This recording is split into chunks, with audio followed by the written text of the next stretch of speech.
이 영상은 행정안전부와의 협업을 통해 제작됐습니다. 직장인들의 회식 자리, 감사하게도 직원이 신분증 확인을 합니다.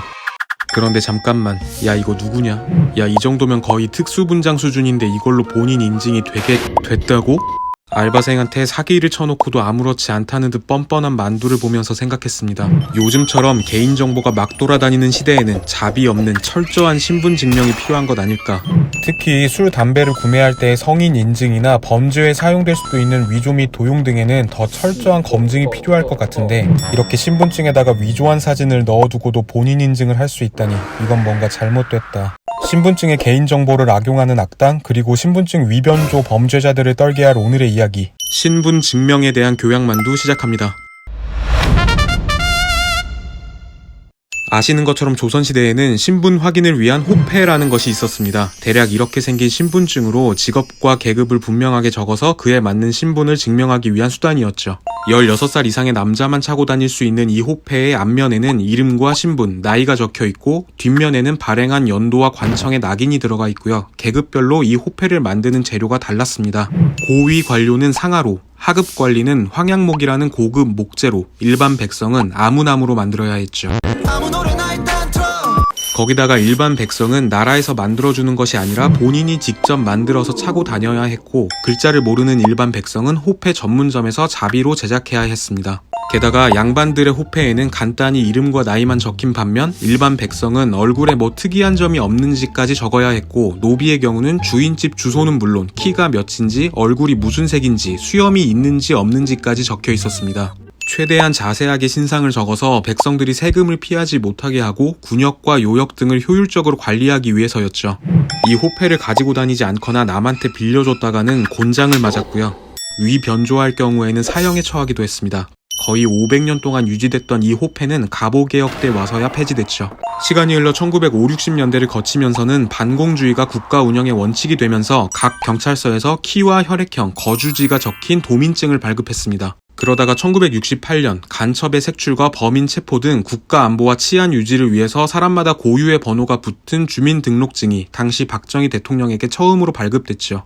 당시에는 아주 일상적으로 경찰관들이 국민에게 주민등록증 제시를 요구했고, 국민들은 의무적으로 보여줘야 했습니다. 이 주민등록증이 형태만 약간 변한 채 지금까지 이어지고 있죠. 그런데 이 플라스틱 카드 모양의 신분증은 의외로 문제점이 많습니다. 우선 이 카드 형태의 주민등록증은 마모가 되거나 훼손이 되는 경우가 많죠. 또 잃어버리면 재발급 절차가 불편하고 시간도 걸립니다. 주민센터를 들락날락 해야 하고 수수료도 내야 하죠. 뿐만 아니라 기존의 신분증에는 이름과 주소는 물론 주민등록번호까지 적혀 있어서 잃어버린다면 악용될 가능성도 있고, 증명사진을 대조해서 본인 확인을 하는 것은 위험성이 있습니다.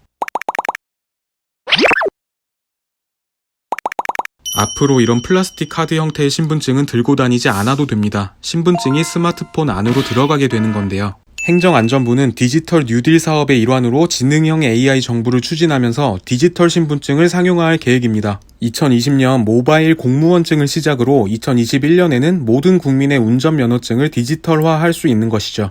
바로 이런 모바일 신분증이 우리가 지금 가지고 다니는 플라스틱 카드 형태 신분증의 일부를 대체할 수 있게 되는 겁니다.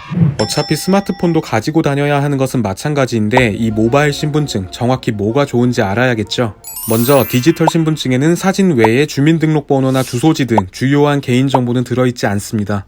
상세한 개인정보는 스마트폰 보안 영역 안에 담겨있게 만들어서 스마트폰의 지문, 홍채, 얼굴 인식 등의 기능과 결합되어 본인이 아니면 어떤 개인정보도 알 수 없게 하는 거죠. 더불어 디지털 신분증은 블록체인 기술 기반으로 중앙정부가 모든 개인정보를 관할하는 것이 아니라 나눠진 개인정보 중에 상황별로 필요한 정보만 선택적으로 공개될 수 있도록 시스템 개발을 추진하고 있습니다. 미래의 가장 중요한 가치 중 하나인 개인정보 보호의 1차 방어선인 신분증을 안전하게 지킬 수 있는 거죠. 생활의 편의성 또한 높아집니다. 편의점이나 주점 등에서 성인 인증을 할 때도, 은행에 방문해서 신원을 증명할 때도 주소나 주민등록번호 노출 없이 그냥 찍으면 끝나는 거죠. 운전면허증, 장애인 등록증, 청소년증, 국가유공자증 등 개인별로 모두 각각 소지해야 했던 불편함도 사라질 수 있습니다. 이미 독일이나 네덜란드, 에스토니아, 인도 등의 해외에서는 여권과 의료보험, 은행 업무 분야까지 포함하는 디지털 신분증이 상용화됐거나 추진 중인데요. 이런 나라들보다 정보통신 인프라가 훨씬 뛰어난 우리나라에서 디지털 신분증이 상용화된다면 관공서는 물론 일상생활에서 비교할 수 없는 편리함을 기대할 수 있죠. 여러분, 조금 더 미래에 거의 모든 사람이 디지털 신분증을 쓰게 될 날에는 이런 뇌피셜도 가능할 수 있습니다.